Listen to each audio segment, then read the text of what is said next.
What is going on, YouTube? So I wanted to do a video today talking about how my GameCube collection over the past few months is tripled, quadrupled, really shot up in price. And all only because I've actually sold stuff that I didn't need and picked up these games that I wanted. And I also was able to pick up huge lots of stuff that just happened to have some of the stuff floating around in there, and I kind of held on to it for now. Now, I don't want people to think that, that I'm selling my stuff just to make more content. That's not how it goes. I sold a lot of my stuff just because I was tired of having it around. I was not playing it, and I'm trying to break the collector's addiction.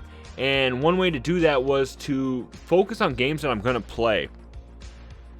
So now there is a game or two in here that I am looking at selling down the road because I do not need it. It was just a more expensive game that just popped up out of nowhere. So what we're going to kind of do is we're going to show a game or so and just look at some of the pricing on it to see how I was able to, like I said, just miraculously, not really miraculously, just luckily increase my GameCube value by a ton. So I have one console here, a controller here, and a couple of games that, yeah, like I said, just jumped it up. So one of the first things we're going to do is we're going to hop on down to Electric Avenue. It looks like Electric Avenue behind me. And one of the first things I want to show is a console I got.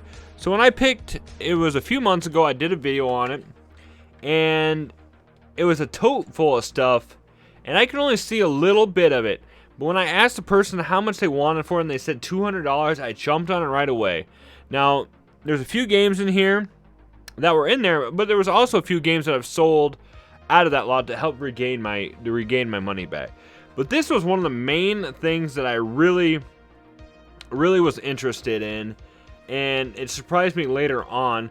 But we have a Pokemon XD Gale of Darkness themed GameCube, and it's really beat up. I actually got I have another platform or platinum, whatever condition one you would want to call this, and I plan to actually maybe see if I can take the lid off and put it onto that one, because this one is pretty scratched up, pretty yellowed. I don't know if you can see everything because of the smaller screen, but this is something that I was really into. I don't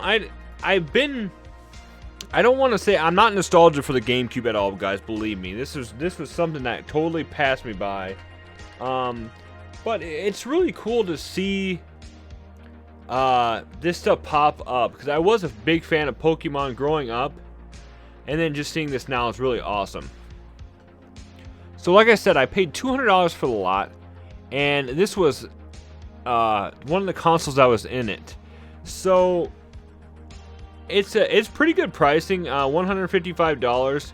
Obviously it does not have the game with it, so it'd probably be cheaper. So it'd almost be like probably this one right here, which was just the XD limited edition console with the controller for $134. And I mean, that's nice. That's exactly what I would expect it to go for. But this right here was just something that, like I said, I'm going to keep on display. I love the way it looks. I love the Pokemon XD part of it. This is something I'm probably not going to sell. I went from only having one GameCube in this house to having 3 in a short amount of time, and I wanted to hold on to it. So something else that was also in that lot that I want to show you guys, which I didn't see until I went through it, but this is an insanely expensive game, guys. Really surprised me, and I didn't know about it. It was one of those things where I bought the lot and I was going through it afterwards, and somebody pointed it out to me when I was talking about it. But we have a copy of Ribbit King. Maybe I can just jump over to here so you guys can see it a little bit better. But we have a complete copy of Ribbit King. Now, some of y'all are like, okay, they have that on the PS2. That's no big deal. So it's got the annoying GameStop stickers, and what's funny is this at one point was bought for $4.99. And you guys want to see how much it actually goes for nowadays, which is insane. So we will put in Ribbit King. Complete in box. We have $202. Loose, just the discs alone are $160, guys. And this came in a lot, like I said. But so if I really wanted to, I could have just sold this game itself and got my money back for that whole lot of stuff I bought. But it was just, it's kind of one of those things that you get that's very expensive and you just have a hard time getting rid of because it's so expensive. And you're like, I don't know if the price is going to go up down the road. I don't want to sell this thing. And then, you know, the price also quadruples, but it could also go down. So you can see here, at one point, complete in box, this was selling for damn near $300. And it's kind of dropped off and mellowed out.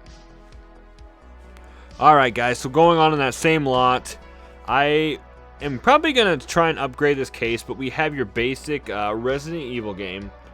So nothing too fancy, but Resident Evil, I think, on the GameCube is one of the best ways to play it.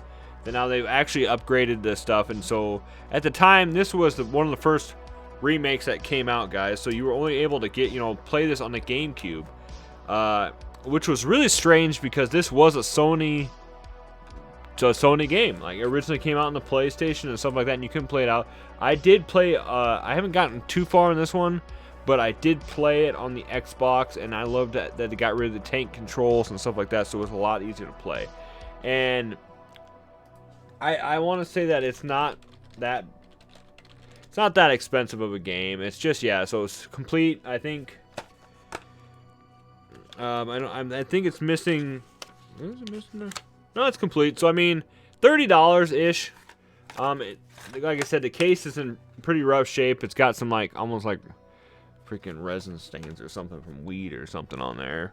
If you guys are familiar with that, but that's what it is. So out of that lot, I'm done with that lot. I got rid of a lot of the other GameCube stuff because I'm not a GameCube collector. I want to get the stuff that I'm going to play, and then, like I said, someday down the road, I'm hoping to trade maybe Ribbit King or sell Ribbit King, get money so I can actually get other games that I would like, but I'm just holding on to it now to watch the value. This was a loose copy of the game, and I did pick up the case later on, but we were able to get Super Smash Bros. Melee, which has been arguably probably the best Super Smash Bros. Game out there. There's people nowadays that are still playing this on GameCube, even with it being on Switch, when it was on Wii U and stuff like that. A lot of people are saying this is the pinnacle of Super Smash Bros. So I do have just the case, and not in a bad shape case, and then the disc itself. And I know that this goes for probably around 60 to 70 to 80 bucks. So we were looking at about 65 bucks. I want to say that's almost been going down in price. Maybe no, it hasn't. It's been kind of still staying around the same area, but I know at one point, Luce, you were spending about 60 bucks in this game. Now, I know my one buddy, Adam, got lucky, and he actually picked up a copy of this loose for, gosh, I want to say 25 cents one time. So that was loose floating around in that lot of games, and then that's the end of that lot right there, guys. Now, I was able to pick up another lot of consoles not long after that one, and when I did do that, it had another GameCube in there. And I think that's my other Platinum one I was just talking about. So when I picked that up, I was able to get home, open it all, open the lid through the lot, everything. No games for the GameCube, nothing. But I did click the button to open it, and we had a copy of, I'm trying to find the best angle. We had Super Mario Sunshine, which is, to be honest, not my favorite one. I think it's actually one of my least favorite Mario games. I know I'm going to probably get a lot of hate for that. Just obviously probably some of the people's favorite ones. But I, of course, love like Super Mario World, Super Mario Bros. 3, and then I am a big fan of Super Mario Galaxies. I love the way that they did that. And there was a loose copy of this, so I was able to pick up a case of it for this. Not very long afterwards. I think I spent about 20 bucks on just the case because I didn't like the fact that the game was floating around loose. So I was able to get that. Once again, I think it's like a $60 to $70 game, if that. Oh, it's actually gone way down in price. Now, you will see that this happens a lot, guys, when with the digital era upon us. When they release digital copies on like the Switch and stuff like that, these physical copies will kind of take a spike in price. So you can see this is about the time that I think they started releasing the 3D, the Mario All-Stars 3D edition. So before that, this was easily selling for about $75. That came out and it just dramatically dropped off. Now another copy. This was I went to a garage sale and I picked up a loose copy of Mario Party 7. And it just so happened to be, you know, just the disc itself. I think the guy had it in like a CD case, so I picked up a nice minty case on Macari. I have not played this Mario Party, but I am a huge Mario Party fan, and so is my family. We usually play it, you know, on the Switch, on the Wii, and everything like that. So a copy of Mario Party 7, complete. This isn't complete. It's just the game itself and the box. So about $60, which isn't bad. But yeah, it's just a fun game to have. Hopefully sooner or later I will get around to playing it. Now this was a game I was really going after for a long time. It's one of my more expensive games that I picked up this year. Now I picked this up, I want to say around the time that I got a different lot of games. I sold most of it and kept what I wanted for my collection. And then when I turned around and sold a lot of that stuff, I was able to get a decent price for some stuff. And I picked up a game that I really wanted. I haven't got around to playing this remake yet, but I will hopefully sooner or later. I think I do have the Metal Gear Solid Essentials collection, which has a PS2 version of this.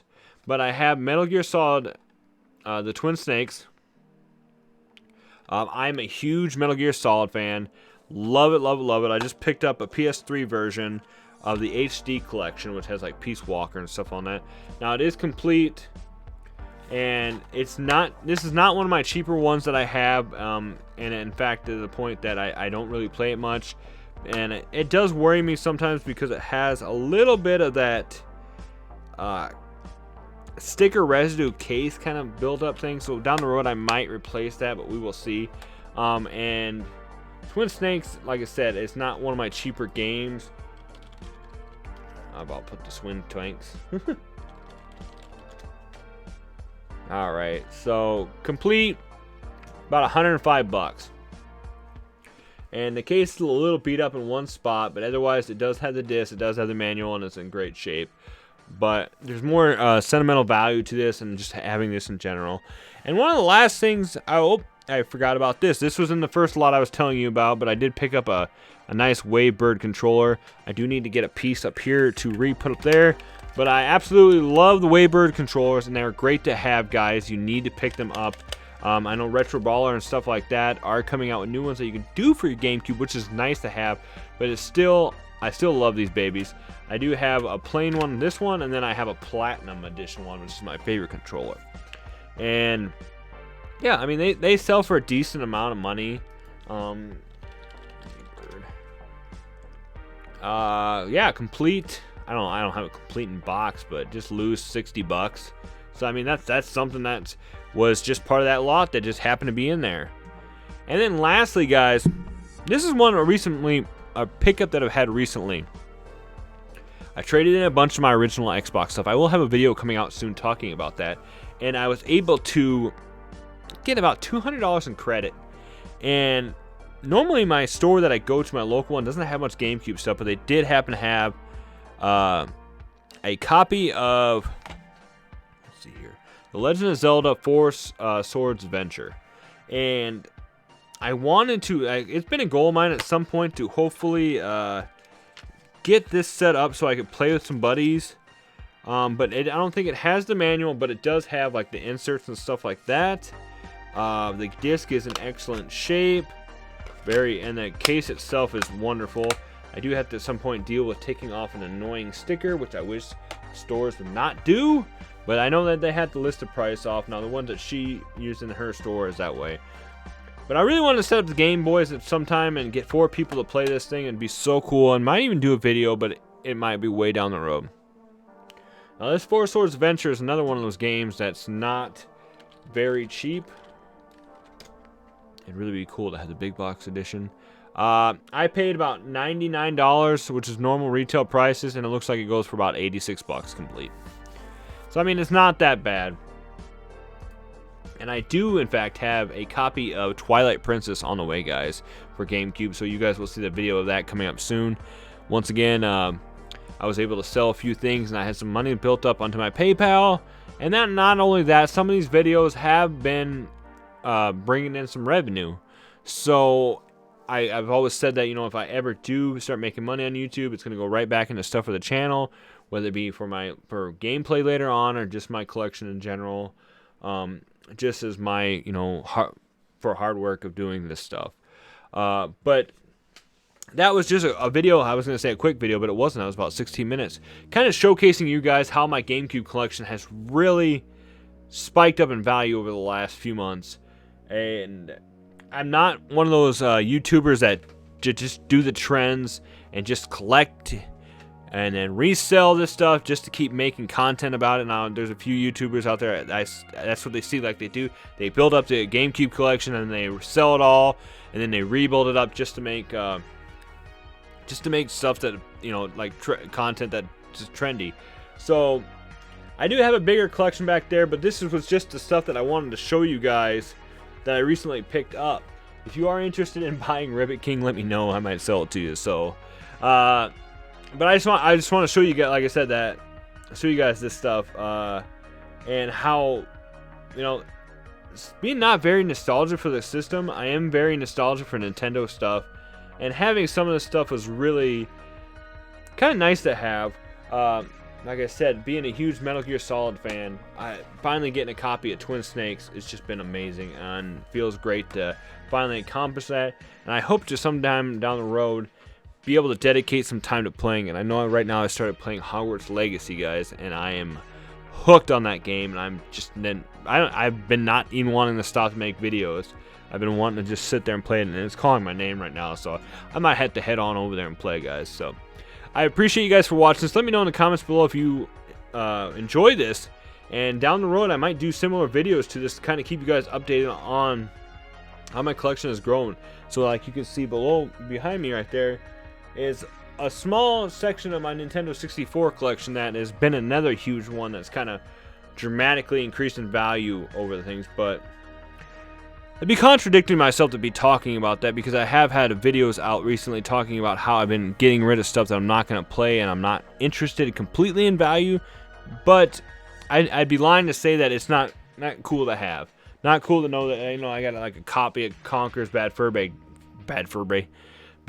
back there that's probably worth, you know, closer to $200. So it's nice to have. So I just hope that you guys enjoyed this video. And if you want, like I said, if you want to see more like this, make sure you comment below and let me know. And also, yeah, what games out of here is your favorite? And have you played Ribbit King? And I've been thinking about doing a video down the road showcasing how games are more expensive on certain consoles than they are on other ones. So if you want to go back and look at Ribbit King, on PS2 I think it's only like $30 or $40, but on GameCube, $200, guys. Pretty insane. So I hope you enjoyed this video. As always, stay retro, my friends, and have yourself a great day.